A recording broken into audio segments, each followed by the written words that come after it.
hope. Red Sox fans have longed to hear it. The Boston Red Sox are world champions.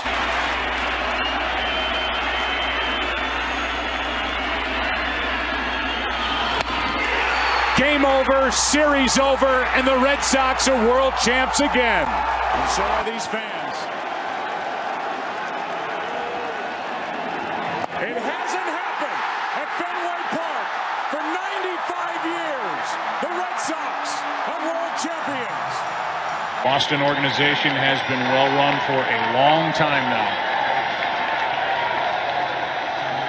From the top on down, here comes a 1-2 pitch. Red Sox win the World Series. 5-1 the final tonight. And the best team in baseball wins it all in 2018. The Red Sox have won the World Championship. The Boston Red Sox beat the Los Angeles Dodgers 5-1. They win the World Series 4-1. And the Red Sox become the first team in the 21st century with 4 World Championships. Can you believe it?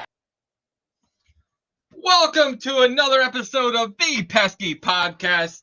Man, we're sitting there, George. We got a trade deadline special coming up here. We got many writers, many reporters, podcasters, people that cover other teams to come on with us, George, and we're going to sit there and talk about a little trade deadline that's just coming up in a couple days, George. So what are you thinking so far? Well, it certainly hasn't been boring, especially in the last 24 hours with a lot of high-quality pitching moving around. I'm keeping my eye on the Red Sox as we speak and hoping the bats come alive late again. It looks like they are, but we'll see what happens. It's been an interesting last 36 hours, if you will. Texas looks like they mean business, and but I'm sure that the other guys will want to talk about that as well. We haven't done much, in terms of what we've done. We've got a couple of pitches out of the deal, and that's about it. So I'm waiting to see what Heim has in store for this club. But yeah, I'm excited. It's a great time of year for baseball. People talk about, what we want, what's available, who we're going to put out there, what do you get in return. It's the ultimate in Red Sox fandom and baseball in general. So George, let's start bringing them in. Sure. Let's sit there and bring on the kings of the AL East for right now. We're going to bring on Mr. Josh Lynn, who covers the Baltimore Orioles. What's going on, Josh? How you doing? Doing well. How about you guys? Good. We're doing okay. Oh, wait a minute. Baltimore Orioles, they are doing a lot this year. No one expected this, and if you say you expected it, you got to be lying. Yeah. Because we talked early on in the season when we played you guys, and you're our go-to Orioles guy, and there's no way that we expected the Orioles to be this good this soon. No. I believe when I came on your podcast earlier this year, I predicted like 87 wins. I think that's what I said. So I knew they were going to be good, but this has completely surpassed any expectation I've had. The offense has been phenomenal. Just the continued proliferation of our number one farm system. The prospects that have come up have largely been really impressive. Pitching is still, I think, has a lot of question marks. Hopefully that will be answered in the next couple of days before this trade deadline passes. But yeah, it's been fun. So fun. Well, let's go next up. This man, he's an undercover Red Sox fan working for the Miami Marlins. This man I sit there and started talking to since spring training, and he's been a really, really great guy. Let's bring him in, Mr. Nick Diamond.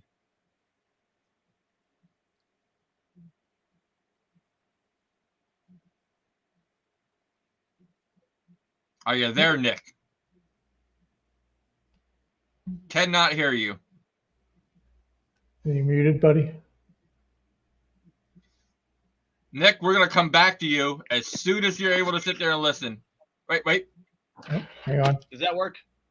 Yeah, Hey, Yeah. there Yeah, we let's do go. that. Let me take the headphones off. Yeah, guys. So yeah, I do work for the Marlins. Grew up a Sox fan. Of course, yeah.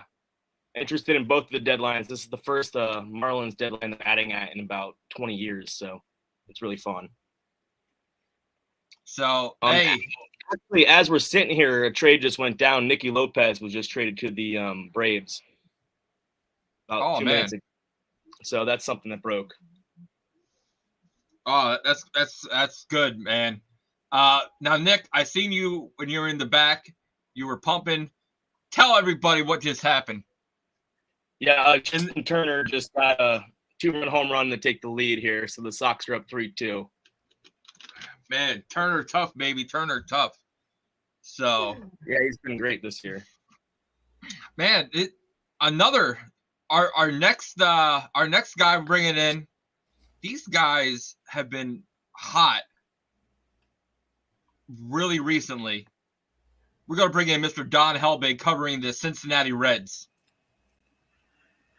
How's everybody doing? Good. Hey, we're doing good. Don, well, what are the rumors that you're hearing over there with the Reds going on? You know, it's really interesting with the Reds. Obviously, they're having a much better season than anyone thought. No one, anticipated into July that they would, be within, game 2 of first place as they've been going back and forth with the Milwaukee Brewers. But everybody knows they need starting pitching. Hunter Green, Nick Lodolo, 2 rookies last year, both got off to a decent start this year, but they've been injured and doesn't look like they're going to get them back until the end of August at the earliest, maybe even into early September. So they've been doing it with smoke and mirrors the last 3 weeks to stay in the hunt. Ben Lively has been the 4th starter, Luke Weaver, the 5th starter. So they've been, still winning games, but those 2 guys aren't going to get you where you need to go. So they've been in the market for starting pitching help. They've been looking for controllable young starting pitching. The teams that have those pitchers don't really want to give them up unless you give up something. And the Reds, they've done a really good job over the past couple of years of, they drafted well. They have acquired a lot of really high-end prospects and trades that they've made. Some of those guys are now with the Reds, playing key roles, having great seasons with like Matt McLean, De La Cruz. They've just brought up Christian Encarnacion Strand, but they're not going to give up any of the top prospects that they have. They're playing in like AA, AAA. Marte is one of the guys that, he's been elevated to AAA, hitting over 300 there, showing some good power, playing at a great third base. Edwin Arroyo is a shortstop that they got in a trade last year, 20 years old, playing in single A. Teams would want him. They're not going to trade him. Cam Collier, number 1 pick last year, not going to move him. They have pitchers, Chase Petty, Connor Phillips, not going to trade them. So I don't really know what the Reds would have to give up that other teams would want to get what they're looking for with those young starting pitchers. And what they do have to trade, you're just going to get the same kind of guys back that you have at the back end of the rotation. If you were to move a Nick Senzel or you were to move Kevin Newman. So they're kind of in a tough spot. They'd have to give up something to get something, but they really do have to get a starting pitcher or maybe even 2 if they're going to have a chance. Yeah, starting pitching, I think everybody here needs starting pitching so far. And the next guy coming has a starting pitcher that, they may want to give up. They may not want to give up. George, you remember him. This guy covers the Chicago Cubs. Don, Yep. please keep it civil. You guys are in the division, but, I'll try. Yeah. Crawley's Cubs. What's going on, Crawley? How you doing, man? What's going on, guys? How's everybody doing? Good, man. Not bad. What are you hearing over there in Chicago? Stroman, is he staying? Is he leaving? What's going on, man? I know you guys closed the door on Bellinger. I think that right now, so the Cubs are 3.5 behind Milwaukee for second place, and it looks like, unless something horrible happens, they'll be 4 behind Cincinnati for first place. Now, right now, I am really praying that the Dodgers, at the very least, tie it up and make that game go really long, because Cincinnati is going to be flying into Chicago tonight, I'm assuming. They got a 4-game set coming up. So after this 8-game winning streak, supposedly the Cubs said they're going to be buying and not selling. So What are the Cubs looking for? They have pretty solid pitching now. With Marcus Stroman, he declined the qualifying offer when he left New York. And so the Cubs will get nothing back if they don't move Marcus Stroman. But I think in reality, when it comes to the fan base, when it comes to attendance, when it comes to their TV, they just started a brand new direct-to-consumer service. They don't want to be seen as sellers for another year. So what the Cubs really need is some bullpen reinforcement, which is what most teams need when they get to this point in time, and they're kind of in it. The Cubs are pretty solid pitching. They would like a bat. I don't know where they would get one right now, but they're really looking and kicking the tires at different relief pitchers. And then, Jaimer Candelario is with the Washington Nationals. He was in the Cubs farm system. That's where he came from. We traded him to the Detroit Tigers to get Justin Wilson, I want to say in 2018. So third base is kind of a weak spot for the Cubs, but right now, I think I do not think they're going to move either the two big guys as far as Stroman or Bellinger. I think they're off the table. I think the Cubs are going to look to try to make a run. They have a tough week next week. Again, 4 against the Reds and then 3 against Atlanta, but then their schedule gets soft again.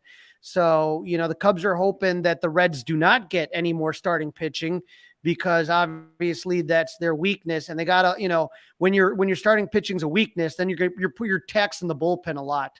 And so the hope is that eventually that bullpen's going to come down to earth.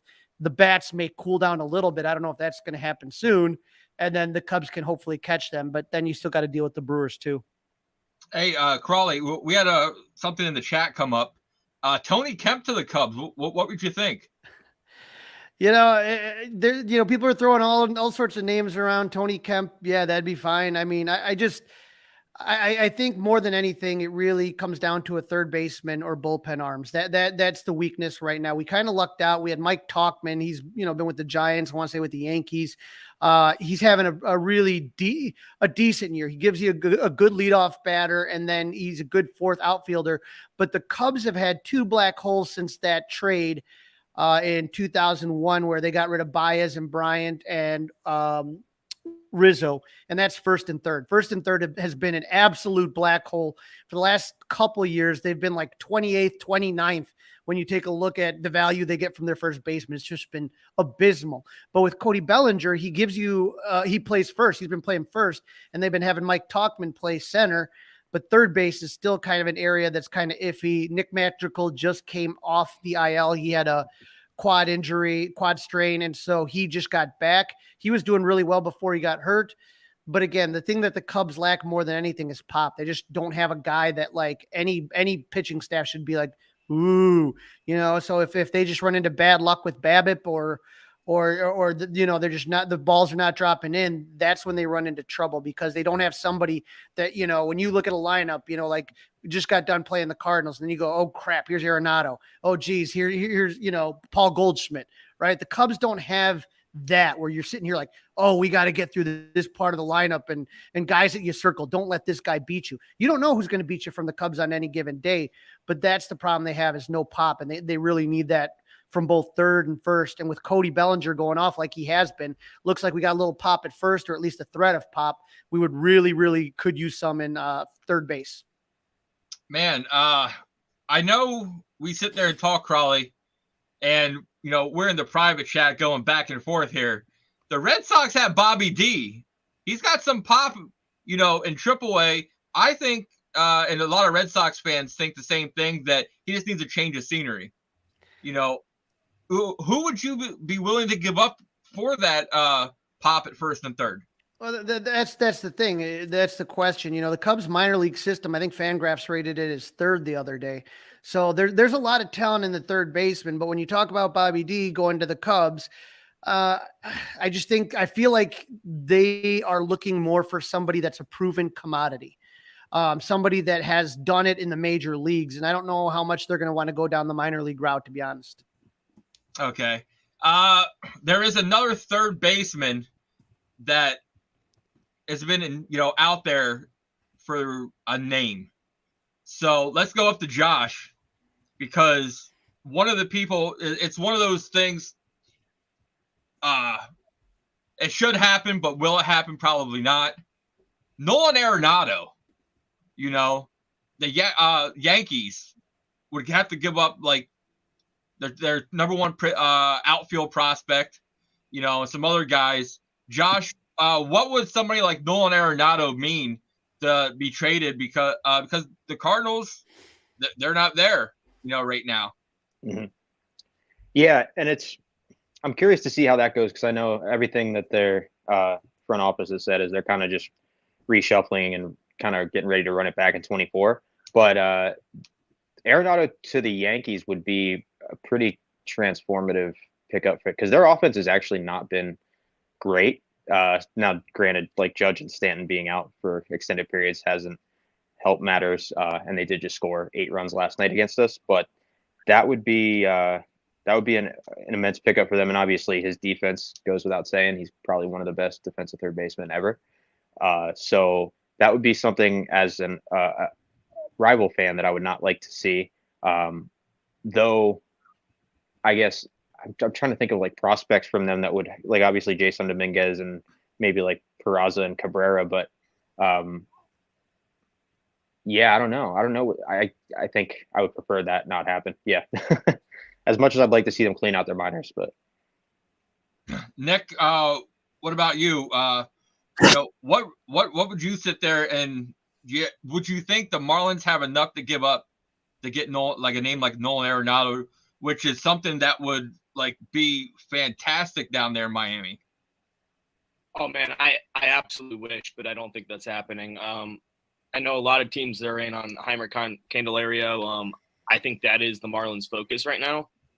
But we see that like 8 teams are in, so we don't know who's going to end up with him. It's just kind of whoever the Cardinals like, or not the Cardinals, the Nationals like more. So I don't know. I think the Marlins will end up with a third baseman, some sort of third baseman. I don't know who. It might just be some platoon guy. I mean, Gene Segura has been awful over there. He just hit his 3rd home run of the season this year. He's batting like 209. He's just been awful. Yeah, I think Candelario is probably their number 1 guy right now.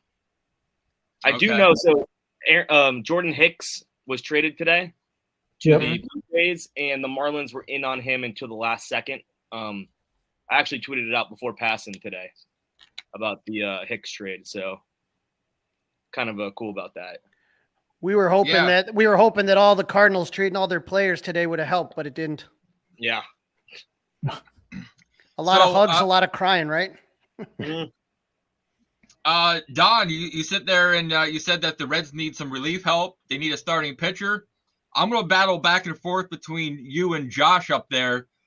There is a package that was theoretically thrown out there about the Padres. Blake Snell, Josh Hader, and who was the third guy? I think it was Seth Lugo. Seth Lugo. Yeah.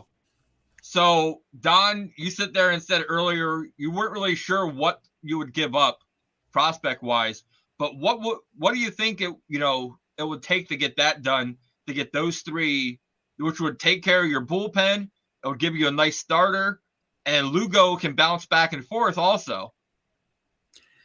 They would definitely have to trade somebody that's somewhere in prospect 7 to 15 range, 1 or 2 of those guys. I think of a name like Reese Hines, an outfielder that's now in AA. Tremendous power. Strikes out a lot, but if he can cut down on that, you got a guy that might be a 35, 40 home run guy in your outfield. Jose Torres, second baseman, shortstop. He's a round prospect, 18 to 20, depending on what list you look at. I think he would have to be somebody that they would have to be willing to give up. Austin Hendrick, a number 1 pick a couple years ago. He's now 22, so he's had 4 seasons. Hasn't really put it together, but still tremendous upside for him. So he might have to be somebody they would have to part with. Another young pitcher that they have, Lyon Richardson. He's been hurt, but he's come back this year and has pitched well, particularly at the AA level. He just got moved up to AAA, but he had a ERA in AA of 2.15. So he's garnering a lot of interest. The Reds have even thought about calling him up, but they would have to give up somebody in that range to be able to make a trade like that. And then, you probably would see a Nick Senzel go the other way as well. And maybe one of the Reds relievers. I got a question for you. I know the Reds have a plethora of infielders. What about like a Nobi Marte or something if you had to go get a stud? Like a No chance that they move him. Him or Arroyo. Those two guys, of all the players they got in all the trades last year, those are the two that they were the most excited about. Now, you've seen guys come up. Dela Cruz has been great. McLean's been great. But Arroyo is going to be the shortstop of the future. It's going to be 3 years down the road, but he's going to be the guy. They're not going to part with him. And that's Marte, what I'm basically asking here. Like, where do you put all these guys? Who plays third? Who plays second? I think Marte ends up being the third baseman. Dela Cruz goes to short. McLean's your second baseman. Those are going to be the infielders next year. And then Encarnacion Strand will be your first baseman. Now, interesting, those four guys next year were probably combined to make less than Jonathan India and Will in arbitration. So to me, he's the odd man out. Is going to be India. So, yeah, they're going to have to move him. India's the odd man out. What about Spencer Steer? Spencer Steer, I think they would be willing to part with him in the right deal. I saw a bunch of people talking about him to the Mets for Verlander, and probably more than Spencer Steer. I don't know, but yeah, I and know his value is for other teams, and especially the Reds too. Even right now, I mean, the fact that he can play a number of positions. He can play third, he can play second, he can play first. The two corner outfield spots. So yeah, if you're a team looking, to plug a number of holes, he can fill that for you. Still young, mid-20s. So I think that's a guy that would be of interest to a team like the Mets or even the Padres if they were going to move Blake Snell. For a rental, would have to be somebody that the Reds could easily replace. And like you said, a lot of infielders, that would make Steer expendable, or India. So both those guys, that package there would definitely improve the Reds. Though, if you get Blake Snell and you get Harder in a deal, or even if you just get Verlander, you're gonna be tough to beat. Point though, that's my thing. Yeah. So from an Orioles perspective, I think it would probably be something like I think Heston Kierstad would probably have somewhere. He's I think our number 6 or 7 prospect, but he's a top 100 prospect. He's AAA right now. I believe his OPS is over 900. I think he just hit a home run today, actually. Joey Ortiz, who's can play anywhere in the infield and can do it extremely well. I actually wish he was up in the majors right now, but we are another team that has a glut of middle infield prospects. Henderson, Westberg, Connor Norby is another one who's actually another guy. He's a second baseman in AAA who could be a candidate for a trade. He's another one that's on the lower end of the top 100. We also have Samuel Basayo, who's a catcher who just broke into the top 100, but I think he's in the middle of a breakout. So I think it would behoove them to maybe wait and include him in a trade next year. Because obviously catcher's kind of occupied right now for the Orioles. So the thing with the Orioles is, as good as our system is, we do not have a lot of pitching prospects, which I'm sure a lot of teams would want in return for players. Like Grayson Rodriguez is the one, but they're obviously not going to trade him. Cade Povich is probably our second best starting pitching prospect, and he's I want to say anywhere from 11 to 13 in our rankings, depending on which service you refer to. So, but then Mike Elias, when we got him last year, we got him in the Jorge Lopez deal. He singled him out as somebody that they identified as somebody they want. So I don't know if they would be keen to deal him. But they have a ton of talented hitters that they could choose from to make a deal like that happen. And I think there would still be enough prospect inventory left over to not hurt our long-term chances. And obviously you still keep in Jackson Holiday and Kobe Mayo, guys like that. So yeah, I think you can make that work. Man, you guys, from the Reds, the Marlins, the Orioles, you guys are all talking about, you guys got a plethora of middle infield. George, I think the Red Sox could use some middle infield help there. We're getting Trevor Story back, which would be great. But we could use someone else. So who out there, could we sit there and reach for? I know that the Chicago White Sox are selling everything. They're even taking offers on the stadium themselves. But could we sit there and maybe try to reach out for a Tim Anderson? It's, DC and I have been all over that for quite a while. I don't think they're going to move him, though. I mean, you'd think that somebody would have grabbed him. And I've heard names like De Jong thrown out there, whatever. I mean, the thing is that they do have a couple people in the system that, can come up and will play second base at some point. You've got York, you got another kid, Mydroth, who's perfectly capable of playing second base. You got the kid that they traded, Valdez down in Worcester. He's hitting his defense. They're working on it. But yeah, I mean, Tim Anderson at second base, or Tim Anderson at short, and save Story's arm and see how it works out, and put him at second. But either way, it'd be a very nice situation to have. And Anderson finally hit his first home run of the season, so. Nobody knows what happened with Tim Anderson. I mean, there's been a lot of talk.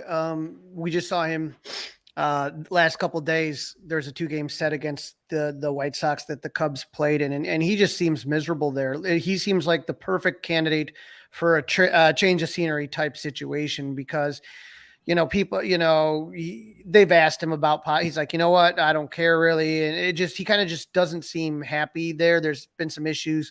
He's had some personal problems. He's had some problems on the field. And it just, the way that this White Sox implosion has really kind of shaken things up. And I think they're looking to deal a lot of players. I know Dylan Cease is not on that list. Right. But I think you can ask, and I don't think that Tim Anderson would be considered in that untradeable category for the White Sox. It just, it does, there's been some, even, I know it sounds kind of crazy, but lip reading, it almost said the other day, like, I don't want to be here. White Sox fans are chanting, sell the team. They're tired of ownership here. So it's a really bad vibe on the south side of Chicago right now. So I wouldn't be surprised to see if someone wanted to kick the tires on Tim Anderson. He had a rough first half, but his second half numbers look really good. I don't see the issue being the management for the White Sox. I mean, they look willing to sell off, everything but the cups and the concession stand. But, the question is, what do they want in return? Anderson's got 1 more year in his contract after this, if I'm not mistaken. And it's at $13 million or something along like that. So certainly workable, but they're going to want a lot. And, if you're a veteran like he is, and, there's nothing around you, and he's a kind of hungry player. Yeah, he deserves a change of scenery. So, and I know the tone of La Russa and him did not get along. And I wonder how much La Russa was responsible for this, just in general, because I thought they would bounce back just by proxy of not having him around. Because I remember when I think it was Yerman Mercedes hit that walk off. It was like a big grand slam, and he did a bat flip, and La Russa kind of chastised him for it. And I know Anderson was he was stuck up for him on Instagram, and was kind of taking like jabs at La Russa. So I'm sure that hasn't helped. But he's an interesting case, because I feel like his entire performance is driven by contact. Like, he doesn't walk a lot, he doesn't get on base a lot. So I thought he would be a candidate to, like, when his skills started to erode, to, it wouldn't look pretty. But I was not expecting anything like what's gone on with him. Guys, I want to sit there and go around the horn here. How surprised are you guys of the Angels being buyers all of a sudden? Like, Crawley, I'll start with you. They went and reached out to the White Sox. Do you think that that was good for them to do, and what were your thoughts? Here's the thing: is now with the way that MLB has changed the playoff format. Look at a lot of us are in here that are quote unquote hoping to believe that we are contenders, right? Everybody saw what the Phillies did last year. They were kind of garbage for most of the season, got on a hot streak, and rode that all the way to the World Series. And so this is, very similar to the NBA, is that, just get in and see what happens at that point. And you have a lot more opportunities to get in. So, I'm not surprised, if one of the big things, and we heard about it in the All-Star break, is Shohei Ohtani talking about how losing sucks. He wants to play on a playoff team. Well, there's no bigger catch. Everybody here wants Shohei Ohtani on their team next year. Everybody wants to kind of take a look like they're going for it. If you're selling, I mean, why would Shohei Ohtani want to go to a team that's selling? That's not going to happen. So, a lot more teams have a lot more opportunities to get into the postseason. I mean, 2 weeks ago, if you had asked if the Cubs had a chance to get in the playoffs, everyone would say no chance in hell. And now they're right back in this thing. So they're still we're about 2/3 of the way done with this season. So, there's plenty of opportunity. I know we play the Reds a bunch more. We play Milwaukee some more. The opportunity's there to win the division and to, with all these playoff spots, go ahead and make a run at it. That's what they've been trying to do by expanding the amount of playoff spots. Don, what were your thoughts on the Orioles being buyers? The Orioles or the Angels? Oh, the Angels. The Angels. I was surprised. I mean, I know, they want to keep Ohtani because, at least through the end of the season, because of all the, the home dates and the tickets he sells and the merchandise and all those kind of things. But from a baseball perspective, you can't hang on to the guy because you have no guarantee that you're gonna be able to sign him. So, you're really setting your franchise back, a few years by keeping him if you don't sign him. So to me, I think they should have traded him or trade him by the deadline and try to rebuild, the farm system there, get some good prospects back, and maybe try to sign him as a free agent in the offseason. But to hang on to him, I think that's, very risky that they're trying to go for it. Even if they get in, they're still not, I don't think they're deep enough as a team, all the way around to go far. So to me, I would have been in sell mode. Yeah. Nick? I personally don't agree with the Angels buying, but I will never fault a team for going for it. I think, that's every fan base wants your team to go for it and go for a World Series, and I will never fault that. I probably would have traded Ohtani if I was in that spot, though. I mean, you could have replenished your entire farm system in one trade. That's how easy it was. Just one trade. I don't know who you go to. Maybe the Dodgers, the Orioles, the Rays were all linked to him, kind of. I don't know. Maybe that's one guy you give up Jackson Holiday for. I don't give up Jackson Holiday, but maybe that is a guy you would give up Jackson Holiday for. 100%. Absolutely on that. Mm-hmm. Josh, what about you? So just like as everybody else has alluded to, logically, I don't know if it's the right move, but I'm not surprised just because it's Artie Moreno and he is very driven by ego, it seems. Like he was going to sell the team this winter and then he just kind of pulled the okie doke and was like, nah, never mind. So from that standpoint, I'm not really surprised. And it's like they've been a meme for the past 3 years. Every time Ohtani and Trout have a big game, like everybody's posting the Tungsten Armo Doyle memes, making fun of them for losing no matter what Trout and Ohtani do. So I could see Moreno being somebody that like either pays attention to that directly or has people that report to him that pays attention to that. And I could see that, tickling his ego and driving him to do some things that may not be best long-term. But I guess like it's good for the fans. So I'm happy for them. It's always like Nick said, it's nice to see when teams go for it, but not sure how intelligent it was overall, but yeah. Me personally, I definitely would have, just like you said, Josh, in one trade, you can sit there and replenish your farm system easily. There'd be 2 or 3 teams easily that would be willing to give up the house, for Ohtani, even as a rental. Yeah. So, and just what he did this past week, it just showed that he's inhuman overall. Like, Yeah. So he's not. Sorry, the chances of him achieving this are close to 0. But there was somebody posting his stats for the double triple crown. Like, yeah, I saw that too. That makes pitching triple crown. No, but the fact that it's even like a conversation that's just not completely asinine is insane. Like, it just there's no chance the Orioles would ever re-sign him. But it's like he might be the best player anybody's ever seen. So realistically, what do you guys think he signs for next offseason? At least 6. I'm starting 6. I think it could be close to $1 billion sometimes. He changes a franchise. Ticket sales, merch sales, like your global broadcast. I don't know. You have a whole new fan base as soon as you bring in Ohtani. He could be worth that $600, $700, $800 million contract. You never know. Oh yeah, I'm thinking I think 6. It's similar to like Messi going to Miami. I mean, yeah, that was crazy down here, man. I'm in Miami. I'm in Fort Lauderdale right now, but Yeah. working in Miami, it's just crazy what Messi's going through, dude. Yeah. I know. I talked to George and we were talking about Ohtani, and everyone, like you guys are saying 6. I sit there and said everybody's like, oh, start off 10 years, 500 million. I personally, I want to get the best value for him where he can pitch and hit. So I went and put that at 5 years. I agree with that. So I was like, okay, everyone's valuing him at 500 million low end. I'll give him 5 years, $100 million a year. Get exactly what I want out of him. I can make revenue and merchandise. The Yankees went and did with Matsui. They had the big out there in the outfield, the Japanese TV network. Advertising.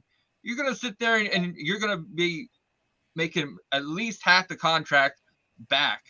Give him 5 years, $100 million a year. Get the best 5 years, of his career coming up. And if you don't win a World Series in those 5 years, then it's the rest of your team that's, depleted. Yeah, and that Japanese influence is no joke. Like, the Orioles games just started getting broadcast because we got Shintaro Fujinami. So, obviously, Ohtani is going to be 100-fold from that, in terms of economically. Like, I'm sure I don't know how MLB teams negotiate, overseas broadcast deals, but yeah, like, it's just the economy of your team just completely transforms overnight when you get them. I don't think you need to give him $100 million a year. I think you go 350 at 60 something a year. I mean, I think the last time Rick and I talked about it, I said 6 at 60. That's $360 million, $60 million a year. That's far and away above anything that anybody else would be offered. Well, and it meets the 5 to 6 year window that I think that you're going to have a great two-way player. And, it surprised the heck out of me that they pulled him off the market, because if he walks, okay, Moreno's got egg in his face. He's walking, in my opinion. Yeah, he is. He's going to walk. He'd be a fool not to. I mean, he's young. He's young. He wants to get paid at least once. When I'm looking at it from a team though too, like what they would have to pay him. You look at what Scherzer and Verlander and those guys all making 38, 40, 45, $46 million a year. So the best pitchers are going to make around that 40 million mark. Best hitters are going to make 35, 40 something $million a year. So as a team, I don't have a problem giving him 80, $90 million a year because he's worth that. So I have no problem with that rate. What the Mets are doing right now, unloading Scherzer, and I guarantee they unload Verlander. I wouldn't be surprised if Cohen goes out and says, give me Ohtani, here's a blank check, $100 million a year, $200 million a year. He goes, I don't care what you want. You're coming to New York. I can see it. Yeah, because that's another thing. Like, what teams would be in a position to give him that money? Because the Angels would be, but obviously they're not, they're not going to. I think Dodgers, Mets, Giants, because the Giants were all in on Judge and Correa. They have the money. They're obviously willing to spend it. I don't know if they got $1 billion, but I don't know what we're actually talking here. I think the Giants could be a surprise team there too. Yeah. Do you sit there and see that? Now, don't laugh when I say this, but if you're the A's going to Vegas, Ohtani could sell you tickets instantly out there. Oh, he yeah. could. I don't know what goes on. I feel like that would require like John Fisher knowing what he's doing, having any sort of baseball savvy. Also, that team is not good with Ohtani. It's just a waste of money in my opinion. You saw what Ohtani did in the World Baseball Classic, and for a lot of people, you know what I mean. There are a lot of when Shohei comes to town. Of course, we're going to watch it, but I don't know how many people are up watching West Coast baseball all the time. And I think that he wants to be on a winner. He's indicated as much. When you're talking about if you're going to get $450 million or $550 million, I mean, how many more yachts are, is it worth really? I think more than anything, this guy wants to be on the biggest stage. He wants to be in a postseason. So if you're telling me you're going to go to Oakland, you're going to suck for the next 5 years and you're going to get a lot of money, he's going to get a lot of money wherever he goes. Which team is going to give him the best chance of winning? That's what's going to make the decision. Yeah, I agree with you on that. I realistically think there's two teams, and that's it. It's the Mets and the Dodgers that they could get in a bidding war and they wouldn't care. They're going to get the player they want. There's a question in the chat. I want to sit there and ask all you guys. We'll start with you, George.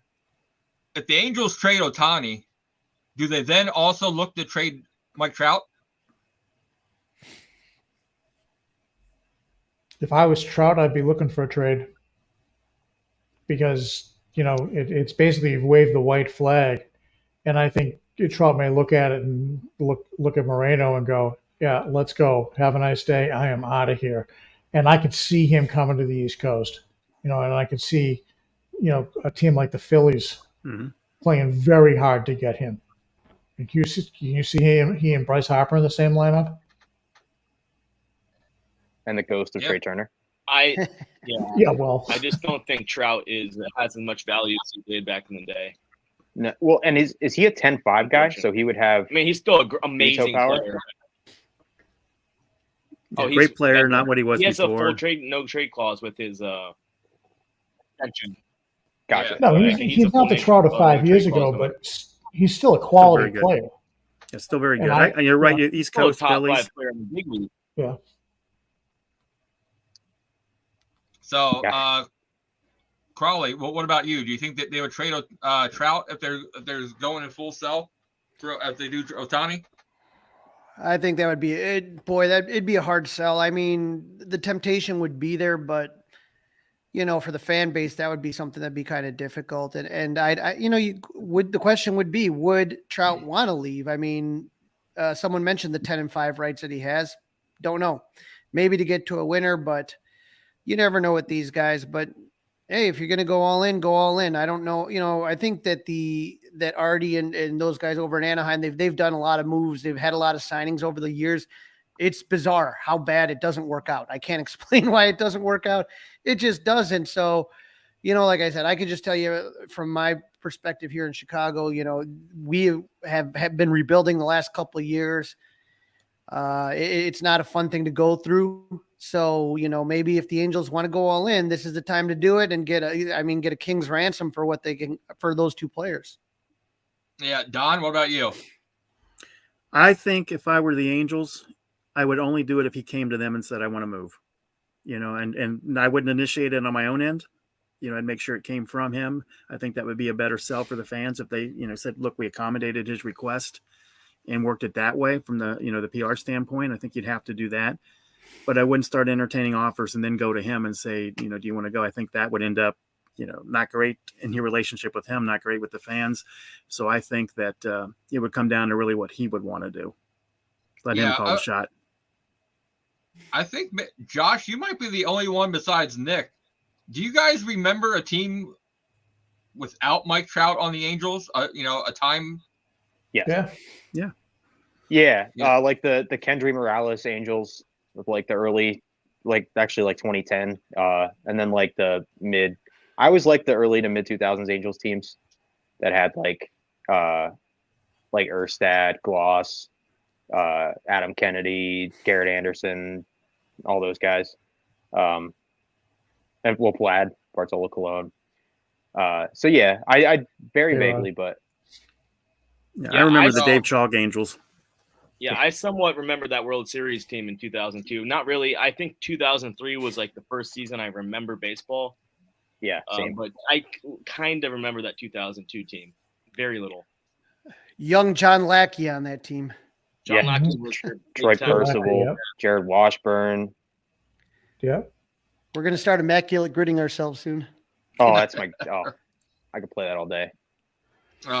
So Scott Shields. Let's switch from the Angels and let's go to the Rangers. Those guys are buying starting pitching like there's no tomorrow. Yesterday they went and got Scherzer. Less than an hour and a half ago, they just went and got Montgomery. Let's start with you, Don. How how does it feel to have one less starting pitcher that you have to worry about in that division? Feels really good. I thought Montgomery could potentially get traded within the division, so I was glad to see him go to an American League team. And same thing with Scherzer. I was glad to get him out of the National League. So I thought, from the Reds' perspective, that was really good. Really impressed with what the Rangers are doing. They're all in, going for it. So for their fan base, you got to be excited. Let's go to the other NL Central, Crawley.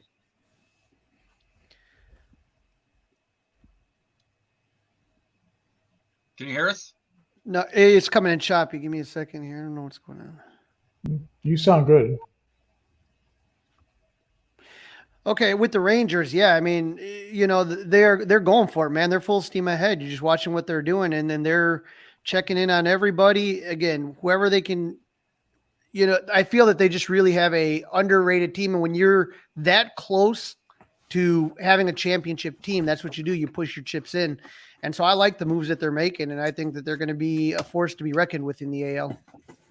Man, how crazy it is where we went and look at the starting pitching staff, what they could. If DeGrom was healthy, DeGrom, Scherzer, Eovaldi, Montgomery, who the heck wants to face them in the playoffs? Like, crazy. Not me. Nick, what were your thoughts as soon as they found out Nathan Eovaldi went down, that they went right out and got Jordan Montgomery? Well, I guess if you're a fan of the Rangers, it's unreal. Like, they're all in, they're ready. They spent this off, and they spent last off season. Like, it's clearly a team that wants to win. They went out and got Bruce Bochy. Like, I wouldn't be surprised if that team ends up winning the AL. Like, I really don't. Right now, I still believe the Orioles are the best team. I still think their offense is too talented. And I know Jonah Heim just went down for the Rangers, so that's a big blow, unfortunately, for them. We'll see what they do. I think they're not done, so we'll see at the end of this deadline. But I'm very excited for the fans that they're all in. Okay, Josh, how about you? So the first emotion was concern, just as another American League fan, and also being that Jordan Montgomery was a guy that I really wanted the Orioles to get. I thought he was an ideal pickup for us because we really don't have a good left-handed starting pitcher right now. So that was a tough one. But the thing that I think that scares me the most about them is that they also have some decent prospects that still haven't even made it yet. Like Evan Carter, Jack Leiter, and then they have Young, who's a rookie. Ezekiel Duran is young. So I think they have a lot of ingredients in place for a sustained run, like a 3 to 5 year window here, while Semien and Seager are still in their prime. So they definitely I'm most concerned about them than any other team in the AL, I would say. Yeah, I still think the Astros are gonna win that division, unfortunately. Yeah, and it's hard because they obviously have all this equity from the last several years, so it's hard to count them out. And I saw Alvarez is back, so that's not good for anybody else. So. You can't fault their aggressiveness, though. I mean, they starting the season. You looked at them; they had DeGrom, and you said, okay, that's a great pickup if he can stay healthy. He didn't.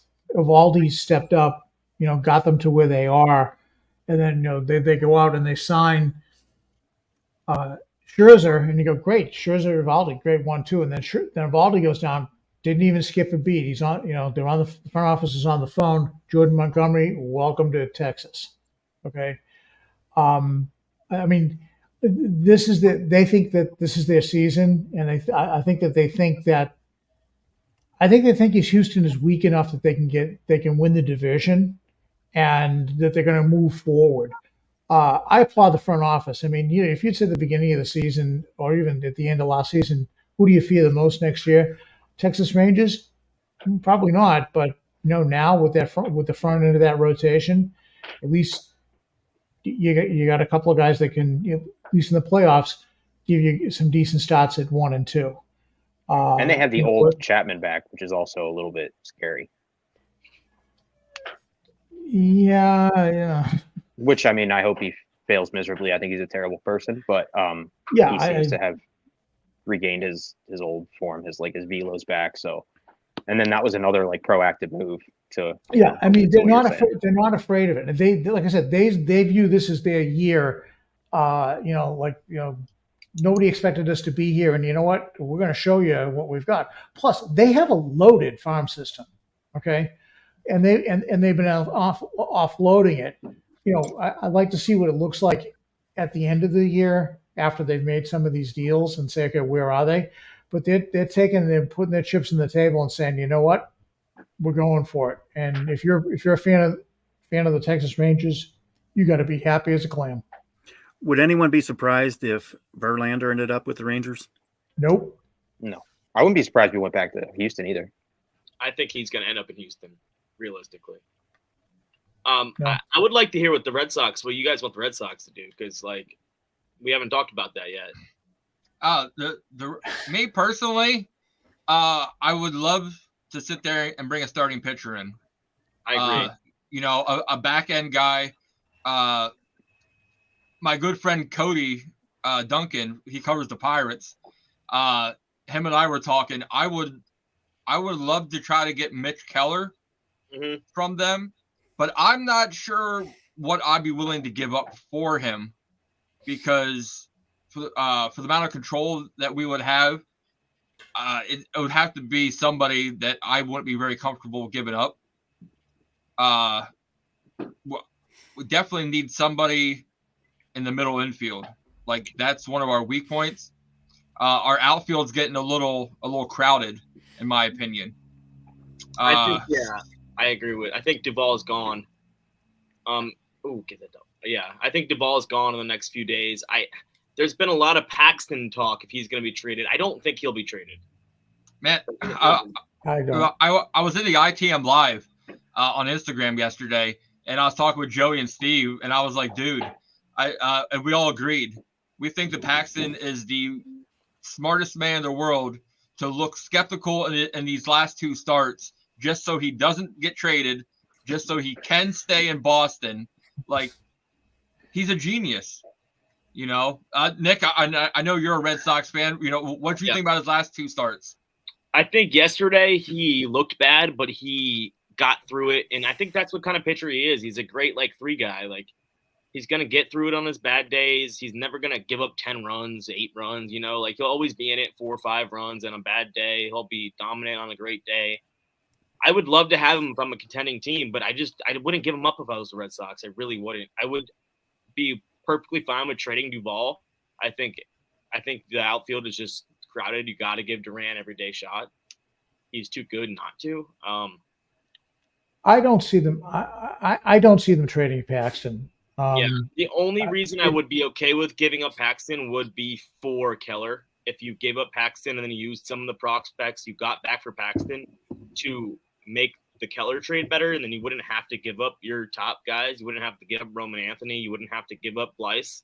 Maybe you get a guy back in the Paxton trade you can give up that you don't like as much. It's one of those things. Paxton's value has never been higher. Okay. Yes, that's exactly what I'm saying. That's the only reason I would entertain it, because I don't know if he's good. And as much as it's tempting to go raid somebody's farm system, right, or go out and get a young player, right now I don't think the fan base would stand for it. I think they view it as waving a white flag. As far as getting a pitcher, I floated it this morning in my column. I thought that they were going to try to make a play for Montgomery. Well, that's off the table. I think Rich Hill's coming back. I see that, but I see that in a different way than most people would. If you look at it and you say, well, Sale's probably 2.5 weeks away, and he's gonna try to hurry himself back. Sometime in late August, mid to late August, Houken Whitlock should be back. You could probably plug in Rich Hill, and you take one of the bullpen games away, okay? And, you deal without the opening. If Rich Hill gives you 4 to 5 innings, okay, and he can mix and match, Winkowski, or something like that. He buys you time. He's played here a couple of times. He's from the area. He'd love to come. He'd love to come back. I'm sure he would. He'll surprise you. He's not. Listen, he's not a front end of the rotation guy, but he's a veteran. He knows what to do. He's been around. I think that, like I said, I would not be surprised if Bloom brings him back for a number of reasons. Stopgap until these young studs come back, and then a guy who will pitch out of the bullpen and know his role. So I think we're gonna have the same conversation in 10 years, and somehow Rich Hill is still going to be brought up going to the Red Sox. Do you think if they get Rich Hill, they trade Paxton? Like if you do that trade, it's a downgrade. You can't. If this Red Sox team somehow slips into the playoffs, you can't go into a 3-game playoff series with Bayo, bullpen game. It's not possible. You can't do it. It'd be embarrassing. I mean, that's why it's been amazing, but you can't do it. Yeah, Nick, that's why they keep Paxton. Yeah. And again, I have no illusions on Hill for what he is. Okay. I think right he's now, a great 5 guy. That needs to get down. Yeah, he's a 5 guy, and until you get Halkin, Whitlock, and Sale back in the fold, he can hold the ground until that comes back. And again, Halkin, Whitlock, I feel more comfortable about than I do Sale. Which Sale am I going to get, and for how long? Mm-hmm. And that's been the biggest question, in Boston, is that when Sale will hurry himself back, but what are you going to get? And is he is he one ferocious outing away from putting himself back on the IL? So there's actually a name that I would love to throw out there for a starting pitcher that I would trade Paxton for. And Don, you were really familiar with him because he played for you guys and then he got traded to Seattle. Was it Castillo? Castillo, yes. I wouldn't mind. I don't know if you remember this, but the Mariners extended him to like an 8-year deal last year after the trade. So I doubt that's they did. On the table. Okay. And they gave up a lot to get him. They gave him a lot. They gave him Novi Marte. I don't think that's anywhere near the table right now. I think the Mariners think they're going to compete next year. I think the Blue Jays are on their way down.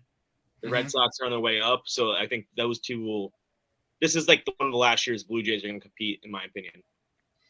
So I think because the Blue Jays, if you look at their roster, they're not going to be able to sign everybody. Yes. So they're going to start trading pieces away, very soon. But Vlad still hasn't gotten his money either. Yeah, Vlad hasn't got. You got Bichette. There's a whole bunch of people over there that are going to want to get paid that they're not going to have enough money for unless they go full Padre Met mode and you get $100 million, you get $100 million. Which they did kind of do. Well, they didn't extend them, but like in 2015 when they got like too low price, they pretty much sold out. But yeah, I don't. That's a team that has more money than you think. Like that's their whole fan base is Canada. Like you have the entire country. Like you have a lot more money than that team. You would think. Right, but there's only baseball's not what it is. Here, you know what I mean? For them, that's kind of like a background sport compared to hockey. So I don't think the fan base is as passionate in Canada than it is in the United States. Fair. So George, Nick, what would you guys think? Okay, who would be your trade pieces for the Red Sox to get you a nice starting pitcher? Because we're up the middle. We're getting we have a problem, but our corner infield is pretty set from years to come with Devers and Casas. So the guys I would look to give up, I think York is a bust, low key. Like I don't think he's going to be a great Major League Baseball player. And even Blyce, I know Blyce is like very high up there and ranked high. He's hurt right now. He's really young. I wouldn't be against moving on from him if the price. I would give up Blyce in a Keller trade easily. I don't know if that will come or happen. Would you sit there and give up a Blaze Jordan? Yeah, Blaze Jordan Yeah. is someone who would give up. I don't know who would it be for, because I mean, like I thought like Montgomery for Blaze Jordan could have happened. Didn't happen. So I don't know who's on that tier of like starting pitcher that you can give up like a Blaze Jordan for. George, what about you? Yeah, York. Yeah, as much as I wouldn't want to, because I still see him as probably the second baseman of the future, and working well with Meyer. Blaze Jordan would definitely be somebody that would go. I agree with you on Blyce. Chase Mydroth. Kid who's come up, been a surprise in Portland. Can hit. Got some versatility. Can play a pretty decent third base. Also, will play second base for you as well. So I personally think so. You said about York. I think Trevor Story is the second baseman of the future. He's still got 4 years left in this deal. Like I think he'll have a Story and Meyer middle infield for the next 3 or 4 years after 2014 or 2024. okay. That's why I think he's expendable. They're York. Yeah. Do you? What are your guys' opinion? We got Yoshida, Duran, Verdugo. Then we also have Cedane Rafaela. What are your thoughts on, for say, a Mitch Keller trading Rafaela for in the package deal? Me personally, I'm cool with anybody that's not named Meyer. I mean, not non-major league players, obviously. Like in the minor leagues, Yeah. I'm cool with Blyce. I'm cool with. I know Roman Anthony's been shooting up the board, but maybe I would. I don't know. I think anybody not named Marcelo Meyer is on the block for a guy like Mitch Keller, who has, in my opinion, could be a two-starter, like an ace. I think he could be like a 3-2, 3-3 guy for many years. Yeah, I'd do that. But for Keller, sure. They've got movable parts in center field that they can play with. If Duran's a center fielder, then absolutely Rafael will probably get you that deal done. Okay, there's another starting pitcher out there who has a possibility of a reunion for two of us, Baltimore and the Red Sox. So, Josh, what are your thoughts on Eduardo Rodriguez? It's a hell of a contract that you have to take on. Detroit might have to take some of that, but you'll be getting a brand new one. Yeah, well, money should not be an inhibitor for the Orioles because they have the 29th lowest payroll in baseball right now. So if they were to pass on Eduardo because of that, I would be a little miffed. But that would be a nice homecoming. He was a top prospect for the Orioles before he was traded for Andrew Miller in 2014, which is, I would still do that over again. But to see him blossom into a talented starter has been good and or good to see. So and now that Montgomery's gone, I think he would probably be my top target for the Orioles to get. And then, he'd probably be another guy we were looking at giving up, somebody in the range of like Norby,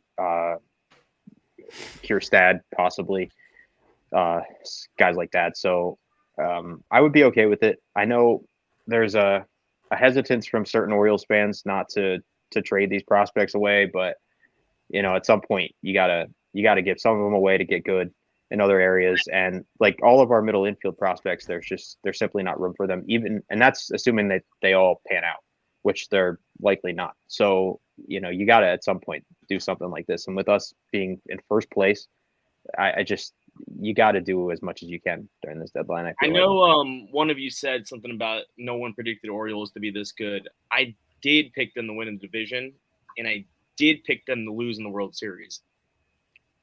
I don't know. I tweeted out, I think in like February, I think it was going to be Orioles Padres. I know the Padres looks awful right now, but yeah, I was always high on this Orioles team. I think this is the year they got to go all in. Like, I think they got to go all in. Go get a controllable starter. I think Mitch Keller is the guy. Like, go get him. I don't care. Yeah. This is the team. This is that elite. That offense is going to be elite. I compare this 2023 Orioles, 2024 Orioles, 2025 Orioles to the 2017, 2016, 2018 Astros. Like, I think they're going to be that good. Yeah, and that's we got a lot of their guys from their front office, so that was definitely the plan was to replicate what they're doing, and the fact they're doing it to a T. So hopefully the major league results come first. But yeah, it kind of reminds me that I think it was 2015 was the first year they made the playoffs. They made the And then playoffs. I think they beat the Yankees, right, in the wild card game, and then they didn't make it in 16. Yeah, they were up 2-1 in the series against KC, and then blew that series, and then KC went on to win the World Series that year, which I was not a particular fan of. But yeah, like it's just I'm very concerned about ownership's commitment in terms of resources. That's the only thing that's going to hold them back, I feel like. And like not even so much as extending guys like Henderson and Adley because you got them for the next 5 years, so that's not a short-term problem. But are they going to let Mike Elias make trades that add significant payroll, or are they going to, allow him to go into the free agent market? Because I think like last offseason, they dropped the ball a bit. I think coming out of it with Kyle Gibson as your biggest acquisition as a starter was not great. And, he's been fine, but it's just, I kind of wish they would have had a little bigger aspirations in the offseason. But yeah, like they have the prospect capital to make any deal they want happen, and they have financial flexibility to make it work. So there's really no excuse for them not to make at least one significant deal. I don't think, and not Verlander by any means, but Eduardo Rodriguez or someone of that ilk. I don't see the Red Sox bringing back Rodriguez at all. He was here. They had an opportunity to sign him again.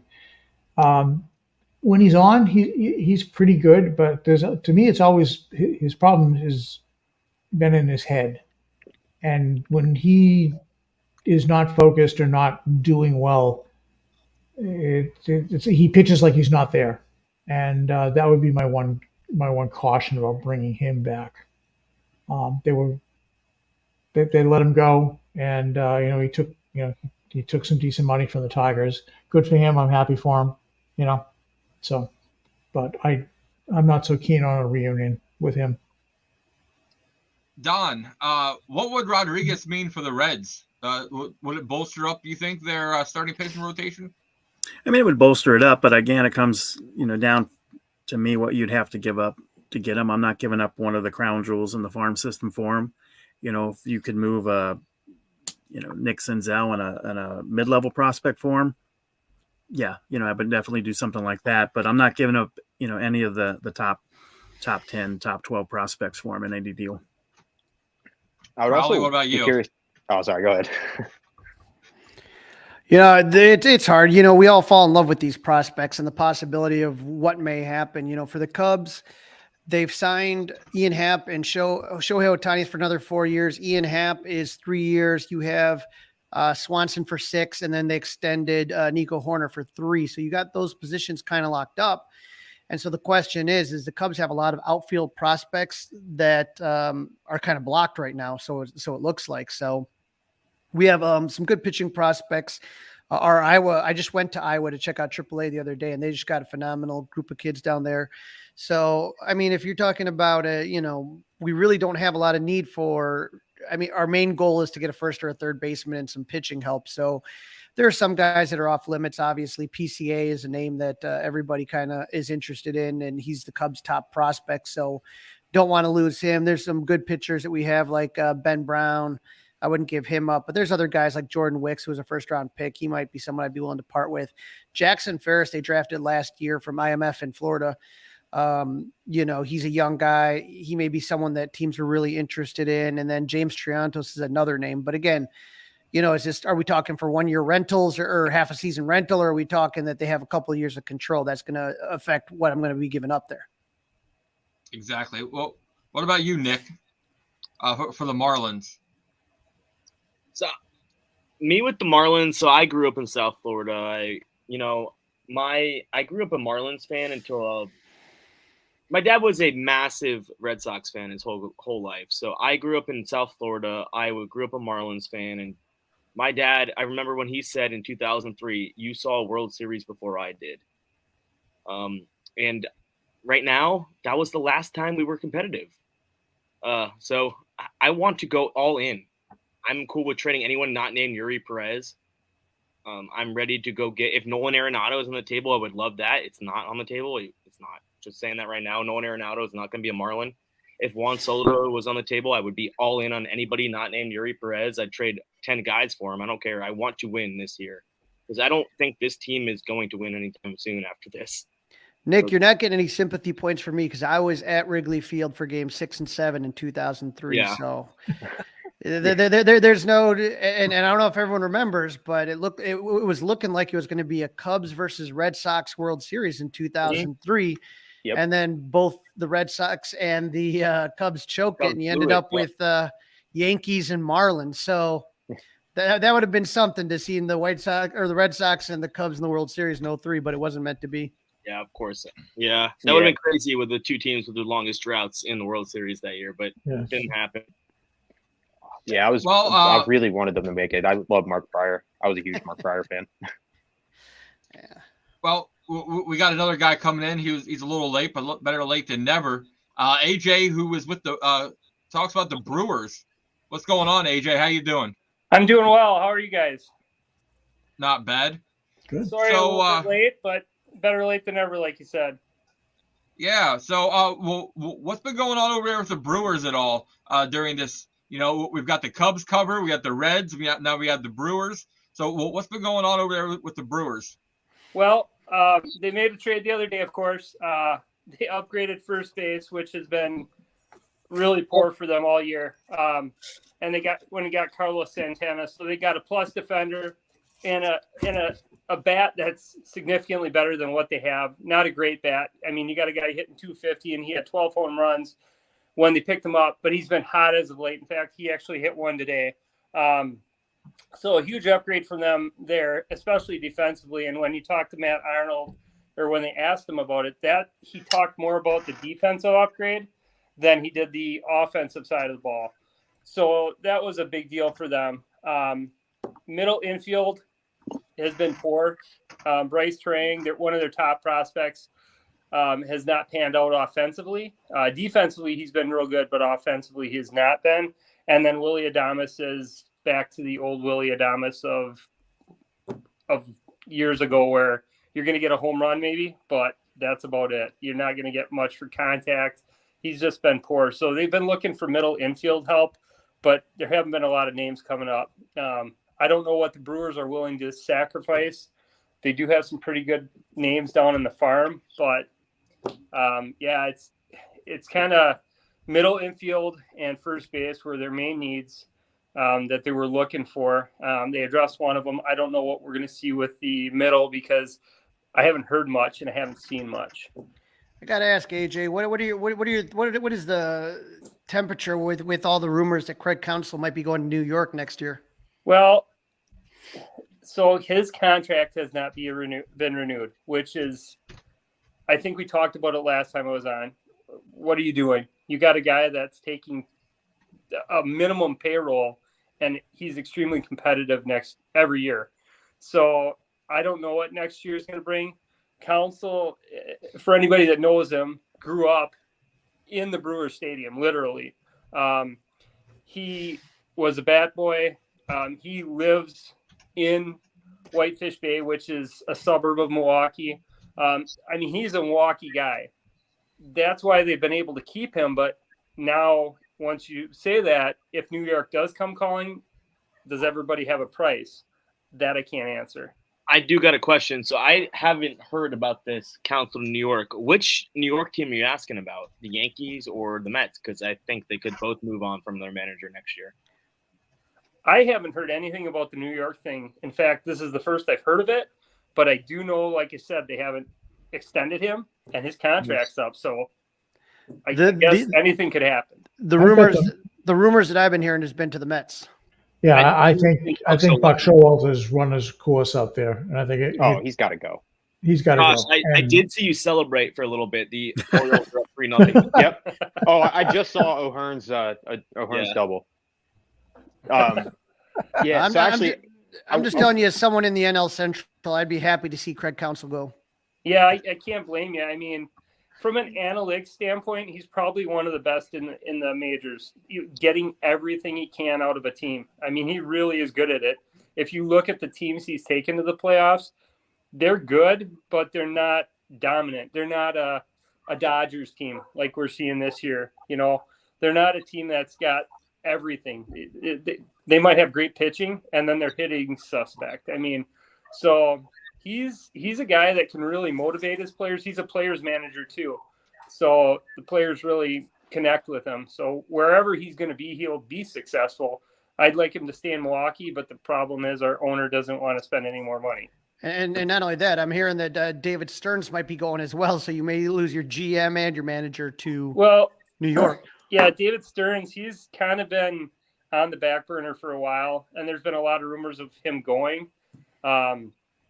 Obviously, he took a different role in the last year, and Matt Arnold's taken most of the reins. So I don't know what you're going to see. I haven't even heard much about Stearns lately as far as in the organization. They haven't talked about him. Kind of one of those Doug Melvin type things where you go into an advisory role and you're kind of sitting behind, not in the limelight like he was. So I'm not quite sure what you're going to see out of that as well. So I have two questions. I'm Josh. Nice to meet you. Hi. First one, you mentioned Bryce Strang earlier. I wanted to ask you about two other outfield prospects that the Brewers have, Joey Wiemer and Sal Frelick, who I've gotten to know through fantasy baseball. Wiemer is another guy who low average, but a defensive master. And then Frelick has just come up recently and tore the world on fire. So just your general thoughts on them. And then second, Corbin Burns. Obviously, I don't think he's going anywhere this deadline, but it seemed like the relationship with the Brewers was frayed a little bit with the arbitration hearing. So I was kind of wondering, do you think that relationship's damaged beyond repair? Do you think they move him in the offseason, or what his long-term outlook with the Brewers is? So first part of the question with Wiemer and Frelick. So Wiemer, he's kind of underwhelmed from the plate. But like you said, in the outfield, he's fantastic defensively. Haven't heard anything on him as far as, the Brewers have the prospects, and they're actually kind of log jammed in the outfield a little bit. So I was thinking that maybe he'd be one that they would move. But I haven't heard anything. But yeah, in the outfield, he's been fantastic. And they really like him in center. Very fast, great with the glove. So really good.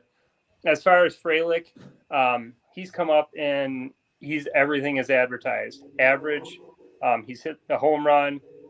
He had two defensive gems a couple nights ago in one game.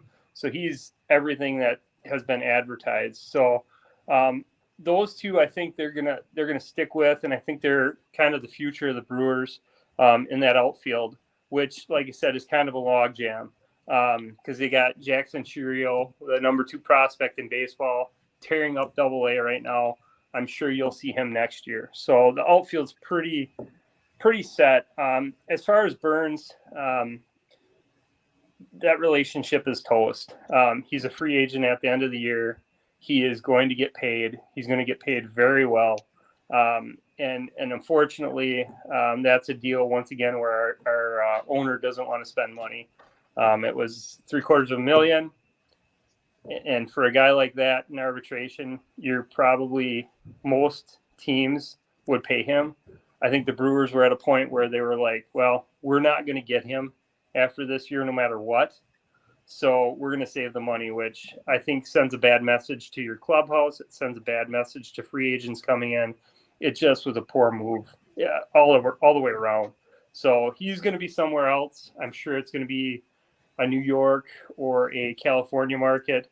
And he's going to, he'll be really, really well compensated.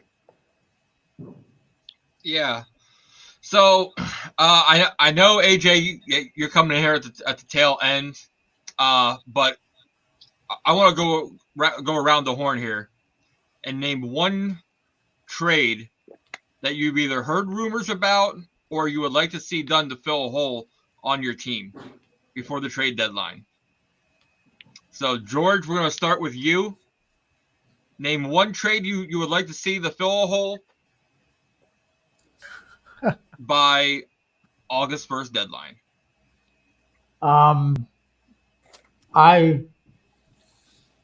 if Mr. Cohen down in New York is willing to throw his money around, please send Justin Verlander up Interstate 95 and have him come into Boston.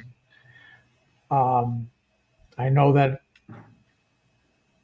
doesn't fall within Heim's thing, but he's willing to throw his money around, so go for it. Are you willing to give up, maybe a Nick York and one of the promising young pitchers to do that deal? That's it. But if he's going to ship money, money for the Federal Reserve Office in Boston too. Hey, I personally would, if we would get Verlander, Bayo, Paxton, any shape of sale, I want Sale in the bullpen right now. Honestly, rest of the season, I want Sale in the bullpen. I would sit there and say that we would easily contend. Yes. With our lineup we have right now, that rotation would be something that, especially over Verlander's last 3 or 4 starts, have been amazing. Yep. So, George, I will love that. Josh, over there in Baltimore, what's the trade? So ideally for me, getting a starter and a bullpen guy in the same deal. So either my two, I think that would be the most realistic, would be getting Eduardo Rodriguez and Alex Lang from Detroit, or one of Kirby and Gilbert from Seattle, and then one of Sewald, Brash, and Munoz. I know that one's probably going to be the least realistic, but I don't know. Like the Mariners are in a weird spot right now, so I think it wouldn't hurt them to sell a little bit, but ideally a starter and a bullpen arm in the same deal. Who do you guys think is in a weirder point right now? The Mariners or the Padres? Padres. Yeah. They have more pressure on them to do well. I'm going to say something. I think if the Padres decided to completely sell, they can replenish their farm system instantly to exactly where they were. If they decided to trade Ha-Seong Kim, Juan Soto, and Josh Hader, and Blake Snell, you can't tell me they can't get 10 to 15 big-time players, like decent players out of those 4 players right there. Yep. Especially when the Yankees sit there and said they'd take Soto, even though I wouldn't want him to. But right there, you can get 3 key pieces right there for Juan Soto. I think he's going to get Dominguez easily. Volpe's off the deal, and he's not going to happen. But Dominguez easily. I don't know who else they'd be willing to go after or trade, but I think I don't know. The Yankees are. We'll see if Cashman gets desperate. I don't think he will. Yeah, well, because he's kind of, I don't know if it's still like official that he's kind of working for his job, but I think the heat on him is as high as it's been in several years, I feel like. I think he's been working for his job since 2018, and I don't know how he still has a job. That's because old man Steinbrenner isn't alive. Yes. Yeah. I agree with that. Old man Steinbrenner would have canned him and he'd be gone by now. He would have made his own deals by now. He might even be like in his second stint now after he rehired him. But okay, Nick, you're up now. What's the one trade that you can see and what happened so bad? A non-realistic trade is Nolan Arenado. The Marlins need major pop. They are, if you look at their stats, they lead their top 5 in hits, top 5 in batting average. They just have 0 pop. They're very low in slugging. Nolan Arenado would change a lot, but something realistic, I think, like a Michael Lorenzen and I don't know, like maybe you can go Heimer Candelario, but even then, I don't think he goes there. I think other teams will give him more. So like maybe a Michael Lorenzen and I don't know, something like that. You need pop, but I don't think there's any pop out there. I know Bellinger was just pulled off the table. I know the Marlins were in on that. I know Gleyber Torres, the Marlins are in on that. They got their 2 right-handed relievers they needed, so I think they're out on relief pitching. If they bring Yuri Perez back, I don't think they need a starter. It's up to what the front office really wants to do. I think the offense is what they need to focus on. So Nolan Arenado, if it's not going to happen, but that's the one I would go for. Hopefully Jazz comes back and gives him a pop too. I am so over Jazz. I imagine this team with instead of trading Zach Allen for Jazz Chisholm, Zach Allen. Yeah. Oh God, yeah, that would be awesome. And I know people love Jazz Chisholm. When he plays, he's good, but he doesn't play. He doesn't play. I think eventually he should end up at shortstop. I know Tim Anderson's been floated around. Tim Anderson the team is very contact heavy. They need slugging. They need extra base hits. They need home runs, and that's not what Tim Anderson gives you. So I'm out of Tim Anderson. I'm off of him. Don, what about the Reds? For the Reds, I would say you target Bryce Miller with Seattle. You put Jonathan India in that deal because the Mariners need a second baseman and a mid-level prospect, but I don't see them trading India right now. He's a big piece of the chemistry of the clubhouse, and I don't know that they'd want to tamper with that and wait till the offseason to move him. But realistically, bringing back old friend Michael Lorenzen, I think that would be a good move for the Reds. He could be an upgrade at the back end of the rotation through the end of August until you get Hunter Green and Nick Lodolo back, and then you could slide him into the bullpen to upgrade that down the stretch in September.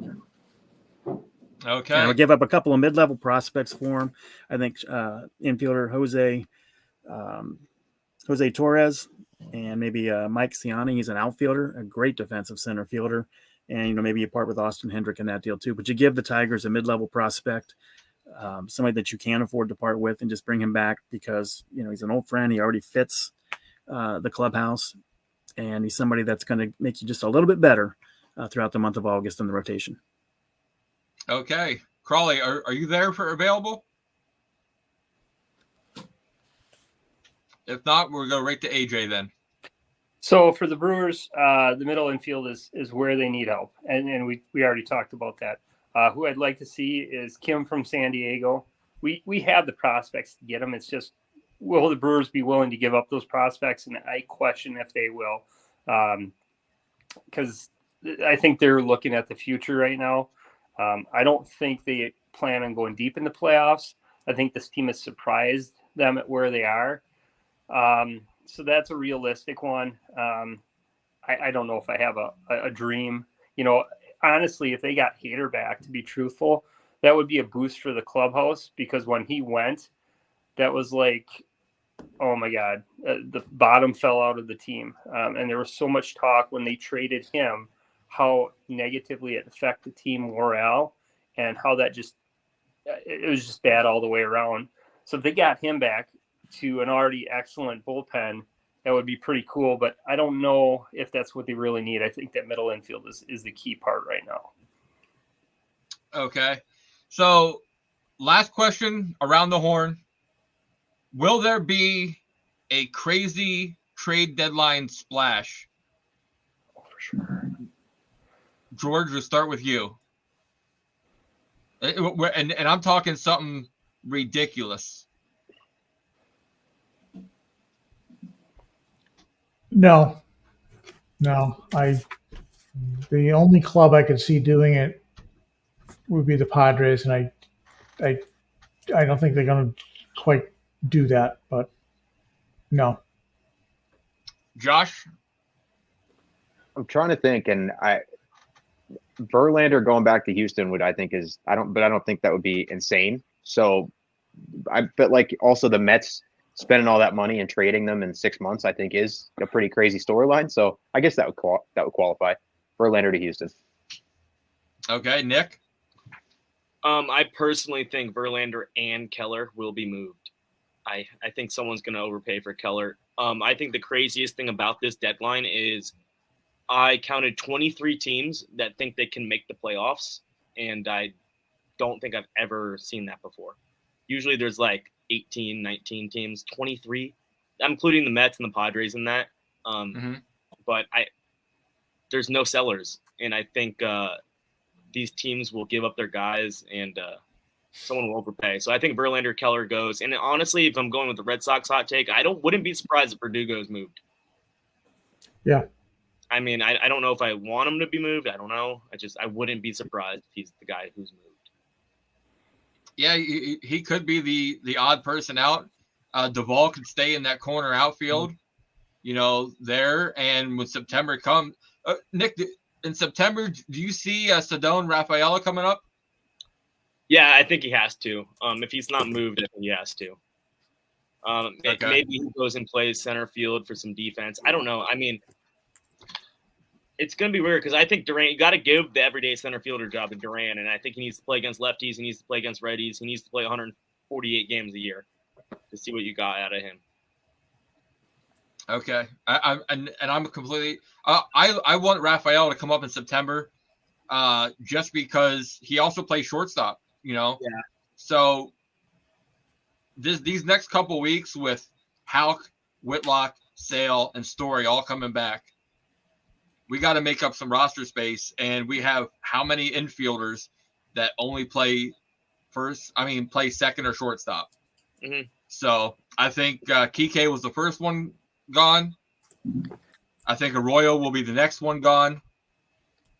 And I can sit there and see them trying to trade Valdez or Reyes in a package somewhere. I do want to drop one thing on here. I don't know how credible this is, but my friend was at the Woo Sox game today, and he did tell me he saw a Red Scout there. I don't know what that means or anything, but the only player I could think of being traded from them would be Rafaela, but I wouldn't think it would be to the Reds. I think if the Reds got anybody from the Woo Sox, it would be Bobby Dahlbeck. Yep. I don't know. Oh, well, Valdez was there, and who was the other guy that came over in the Houston trade? Valdez and Abreu. Abreu, Abreu's there, and I heard both of their names floating around also. So, Don, I think there's going to be a trade with Nolan Arenado going to one of three National League West teams: Giants, Dodgers, or Diamondbacks. I think he's going to be on one of those three. I'm thinking right now more likely Diamondbacks, but I think he's going to be on the move, and it's going to be to one of those three clubs. Oh man, the upgrade with Arenado going out to Arizona, that'd be crazy. And they've got the prospects to do it. Yeah. Really do. Yep. So, okay, quick question. If the Cardinals are willing to trade Arenado, do you see them also trading Goldschmidt also? I personally think Goldschmidt gets traded before Arenado. I just don't. I think maybe the Phillies, who lost Rhys Hoskins for the year, maybe they force Harper back into the outfield and they go add Paul Goldschmidt. But that's basically the only team I can see go and get a Paul Goldschmidt. Yeah, me too. I don't think there's going to be much of a market for, 36-year-old first baseman right now with still some big money left. I don't see him going anywhere. He does have less years than Arenado does on the contract, I think. He does, but yeah. But at the same time, I don't know. There's, it's not a premium position there. I don't think there's going to be a lot of demand for him. Really matches up would be the Phillies. Yeah. Oh, let me throw this out there. If you want to talk about moving Goldschmidt, he's older. He can DH. Why not a reunion with Arizona? He could sit in DH in Arizona. Christian Walker's at first, so that's stacked there. So if he goes to Arizona, he DHs. He knows that area. I can see that. That would be a possibility. He and Arenado in a package deal, empty the farm system. That would make the D-backs farm system for a guy you already had, or go get a CJ Crone, or what I'm saying. Like, how big of a difference is it if you go get a CJ Crone or you go get a I don't know, just another right-handed bat, something like that. Or a Candelario even. Like, he'd be cheaper than Goldschmidt. Yeah. So, AJ, what about you? Is there going to be a big splash? And if so, what? You know who makes me nervous is the Cubs. They're sitting 4 games out of first. They've been competitive. They're 8-2 in their last 10. And they're willing to spend money. So that makes me nervous. I wouldn't be surprised if you see the Cubs go get somebody, and they've done that before. So I wouldn't be surprised to see them do it. And then, we were talking about the Diamondbacks. They were right there too, right in the middle with a really good roster. So those two teams are the two teams that I think could make a significant move. And really, they're not that far out in either division. No, they get into the playoffs, they're going to be dangerous. I would agree 100%. I think the Cubs and the Red Sox are in a super similar situation. It's like, do we expect to go win this year? Probably not. But you're in position to, so go add.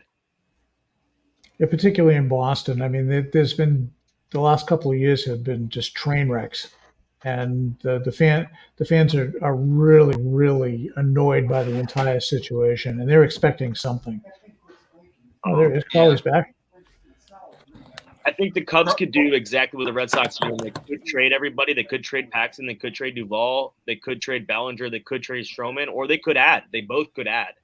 I think they're in a weird situation. But the Cubs, the way that the Cubs have been looking at it is that today sources have said, and again, these are sources, we all know how that goes, but that Bellinger's off the table. Now, what was not included in that is Stroman. Mm-hmm. So, Bellinger, again, fits a lot of needs for the Cubs, a left-handed bat, a center fielder, first baseman, all things that we could potentially use. With Stroman, like I said, if he leaves, they get nothing. But I really, truly feel that this team has a run in them, and I'd like to see what happens. And like I said, when you're a big market team, whether it's Boston or New York or whoever, you shouldn't be rebuilding every 2 or 3 years. That shouldn't be happening. And so I think that there's an understanding with ownership, and they just launched their own direct-to-consumer app and all these other things. Look, you can't expect people to shell out $20 a month for your new app and tell us that we're not trying. That's not going to fly. So I just think the best bet is just roll with Stroman, let him go, keep him on the team. I think Bellinger, they've already established they want to do that. And if they lose him, they lose him. It sounds horrible, but we got a couple prospects. Our center fielder prospect is really, really highly rated. And there's a first base prospect that we got in Matt Mervis. So I think they got to give it a try here. They're close enough. You can't white flag it. That's something that I don't think this fan base will tolerate, especially after what happened in 2021, losing all their good players. Yeah. So Crawley, last question we wanted to ask everybody was, will there be a big splash before the trade deadline is over? And what do you think it's going to be? Man, that's a good question. I'm not really sure because everyone kind of seems to be what do they call that in a Mexican standoff when everybody's got their guns all pointed at each other? I mean, who's going to be the one that's really going to blink and offer something bigger than the rest? Because there are, like I said, with this new playoff format, there are so many teams that probably think we can make a run for it. We got a shot, I mean, here we are in the NL Central and we got 3 guys right here just on this podcast who all think that we have a shot at this. And that's the NL Central, which is the weakest of the NL divisions compared to the East and the West. So I don't know. This is the thing that scares people. Like when we talk about NBA and we talk about Bulls, they call it basketball hell, where you're good enough to get in the playoffs, but not good enough to get far to do anything. The teams that are going to have to, really do a gut check are those that say, okay, I think we can do this. But like I said, with the Cubs, we've been doing it for 2 years. So I think the time has come from being sellers to being buyers. And I think that, a couple good bull pieces, I think would go a long way. The only reason I would say the Red Sox and the Cubs would be sellers is because there are no sellers. And I think you can just get some team to overpay for one of your studs. And I think Bellinger is a guy that someone would overpay for. Right. I remember, though, too, is that a lot of people, we were – the first domino to fall in that Cubs dismemberment of everything was Yu Darvish. And that trade to the Padres, and everyone thought we were going to get, king's ransom for that. And, you get a bunch of scratch off lottery tickets, right? You get a bunch of 16, 17-year-olds. We got one guy in that trade that's still around that's doing pretty good. Owen Casey is the one that really still is. And that's how it works. You hope if you can hit 1 out of 4, that's not bad. But just like I said, at this point right now, I'm just thinking that it would be a real tough sell with the fan base. Yeah, I agree with that. A team like the Red Sox and the Cubs, you can't just go sell every year. But I do have been saying, like, I see like the Tigers might not even sell because they're only 6 games out of a first place. Like, it's like no one is selling. It's so weird to me. And how much teams value their prospects. Yeah, and that is something I disagree on with a lot of people. Like, if you're in a win now mode, go get them. Oh, absolutely, absolutely. And I think that this was the problem we had last year when the Cubs were trying to get rid of Wilson Contreras and Ian Happ. They ended up getting, Contreras walked. They got the qualifying offer, and Ian Happ signed a 3-year extension right at the beginning of the season. But there was a deal with the Mets, and, they just didn't want to be PCA'd again because they took the Javi Baez and Trevor Williams half a season for PCA. And PCA, like I said, has just been otherworldly. He's in our AA. There's nobody knows why he's still in AA. He's just basically playing home run derby. The guy's a 5-tool player. He's looking really good. And that deal looks really, really bad for the Mets. And I think people are now all of a sudden rethinking things a little bit. Just to clarify, that's Pete Crow Armstrong, right? Yes, Pete Crow Armstrong. Okay, Correct. okay, yeah. Sorry. Exactly. So, well, guys, this has been fun. I appreciate everybody that's come on. Don's the only one that hasn't come on our podcast previously before, but anytime the Red Sox are playing the Reds, I'll make sure to reach out to you, Don. So let's go around the horn real quick. This is your time to tell everybody where they can find you at.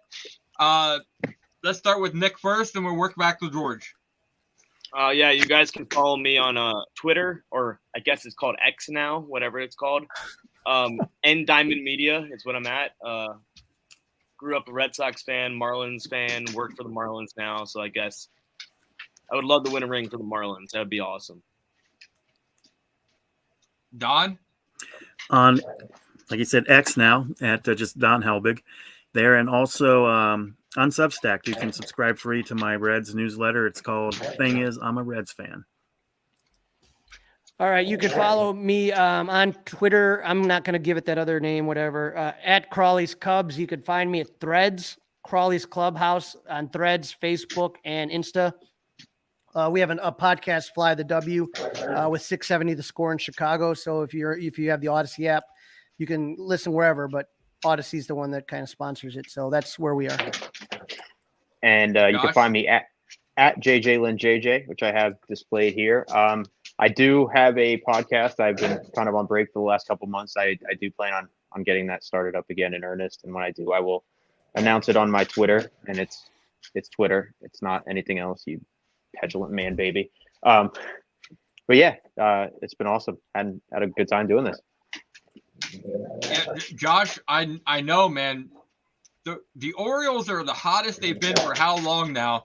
And then you just put a pause on the podcast. Yeah, it's been. I'm very because I do it myself, and I'm just super weird. I'm who's gonna want to listen to me yammer for 40 minutes when there's a bunch of other good Orioles podcasts out there? But no, I am definitely gonna start it again at some point. Hey, DC and myself thought the exact same thing. Who the heck's gonna want to listen to us for 50 minutes to an hour? And we've come a long way. So it's very true. George, you're up next. Sure. You can find me here a lot of the time on the Pesky Podcast. I'm on Substack, pundit of the Pesky Poll. On Twitter, you can find me, to my old days as a consultant at Thurland Systems. And I do a Sunday column on the pundit of the Pesky Poll called Sunday Morning Coffee Thoughts. So you can look for that every Sunday morning. And the head writer for the Pesky Podcast as well. So that's how you can find me. So guys, thanks for coming on. I had a blast. We're supposed to have more teams on here, but things happen, life happens. So, but I'm glad who we had. And guys, check us out next time. Make sure you sit there and follow us on Twitter. Follow us on YouTube. We throw out episodes on all major platforms. Live episodes go out on YouTube. check out the merchandise lineup we've been throwing out there left and right. You know, we've got our Pesky Podcast shirts. You know, for the ladies out there, we've got the Pesky Party Girl shirts. You know, we've got the if the Red Sox keep playing like they have been, you might need one of our Pesky Podcast beer mugs, shot glasses for all your alcohol needs. So guys, thanks for stopping by, and check us out next time on the Pesky Podcast.